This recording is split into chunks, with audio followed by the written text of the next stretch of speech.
ಕನ್ನಡ ಚಿತ್ರರಂಗದಲ್ಲಿ ನಟ ಡಾರ್ಲಿಂಗ್ ಕೃಷ್ಣ ಮತ್ತು ನಟಿ ಮಿಲನಾ ನಾಗರಾಜ್ ಅವರು ಕ್ಯೂಟ್ ಜೋಡಿ ಎನಿಸಿಕೊಂಡಿದ್ದಾರೆ. ಹಲವು ವರ್ಷಗಳ ಕಾಲ ಪರಸ್ಪರ ಪ್ರೀತಿಸಿದ್ದು 2021ರಲ್ಲಿ ಮದುವೆ ಆದ್ರು. ಈ ದಂಪತಿಗೆ ಒಂದು ಮುದ್ದಾದ ಹೆಣ್ಣು ಮಗು ಇದ್ದು ಅವರಿಬ್ಬರ ಸಂಸಾರದಲ್ಲಿ ಎಲ್ಲವೂ ಚೆನ್ನಾಗಿಯೇ ಇದೆ. ಆದ್ರೆ ಏಕಾಏಕಿ ಅವರು ಫ್ಯಾಮಿಲಿ ಕೋರ್ಟ್ನಲ್ಲಿ ಕಾಣಿಸಿಕೊಂಡಿದ್ದಾರೆ. ಆ ಜಾಗದಲ್ಲಿ ಅವರನ್ನ ಕಂಡು ಎಲ್ಲರಿಗೂ ಶಾಕ್ ಆಗಿದೆ.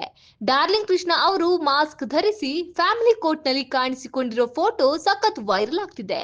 ಅಂದಹಾಗೆ ಡಾರ್ಲಿಂಗ್ ಕೃಷ್ಣ ಅವರ ಫ್ಯಾಮಿಲಿ ಕೋರ್ಟ್ನಲ್ಲಿ ಕಾಣಿಸಿಕೊಂಡಿರುವುದು ಸಿನಿಮಾ ಸಲುವಾಗಿ ಎನ್ನಲಾಗಿದೆ. ನಟನಾಗಿ ಮಾತ್ರವಲ್ಲದೆ ನಿರ್ದೇಶಕನಾಗಿ ಕೂಡ ಡಾರ್ಲಿಂಗ್ ಕೃಷ್ಣ ಫೇಮಸ್ ಆಗಿದ್ದಾರೆ. ಲವ್ ಮಾಕ್ಟೇಲ್ 2 ಸಿನಿಮಾಗಳನ್ನ ನಿರ್ದೇಶಿಸಿ ಅವರು ಸೈ ಎನಿಸಿಕೊಂಡಿದ್ದು, ಈಗ ಅವರ ನಿರ್ದೇಶನದಲ್ಲಿ ಲವ್ ಮಾಕ್ಟೇಲ್ 3 ಸಿನಿಮಾ ಕೂಡ ಸಿದ್ಧವಾಗ್ತಿದೆ. ಈ ಚಿತ್ರದಲ್ಲಿ ಫ್ಯಾಮಿಲಿ ಕೋರ್ಟ್ನ ದೃಶ್ಯಗಳು ಇರಲಿವೆ. ಹಾಗಾಗಿ ಫ್ಯಾಮಿಲಿ ಕೋರ್ಟ್ ಹೇಗಿರುತ್ತೆ ಎಂಬುದನ್ನ ನೋಡೋದಕ್ಕೆ ಡಾರ್ಲಿಂಗ್ ಕೃಷ್ಣ ಅಲ್ಲಿಗೆ ತೆರಳಿದ್ದಾರೆ ಎನ್ನಲಾಗ್ತಿದೆ. ಲವ್ ಮಾಕ್ಟೇಲ್ ಮತ್ತು ಲವ್ ಮಾಕ್ಟೇಲ್ 2 ಸಿನಿಮಾಗಳು ಹಿಟ್ ಆಗಿದ್ವು. ಈ ಸಿನಿಮಾಗಳಿಗೆ ಡಾರ್ಲಿಂಗ್ ಕೃಷ್ಣ ಮತ್ತು ಮಿಲನಾ ನಾಗರಾಜ್ ಅವರೇ ಬಂಡವಾಳ ಹೂಡಿದ್ರು. ಲವ್ ಮಾಕ್ಟೇಲ್ 3 ಬಗ್ಗೆ ಅಭಿಮಾನಿಗಳಿಗೆ ಸಾಕಷ್ಟು ನಿರೀಕ್ಷೆ ಇದೆ. ಡಾರ್ಲಿಂಗ್ ಕೃಷ್ಣ ಅವರು ಫ್ಯಾಮಿಲಿ ಕೋರ್ಟ್ ನೋಡಲು ಬಂದಿರೋದ್ರಿಂದ ಕಥೆಯ ಬಗ್ಗೆ ಕುತೂಹಲ ಹೆಚ್ಚುವಂತೆ ಆಗಿದೆ.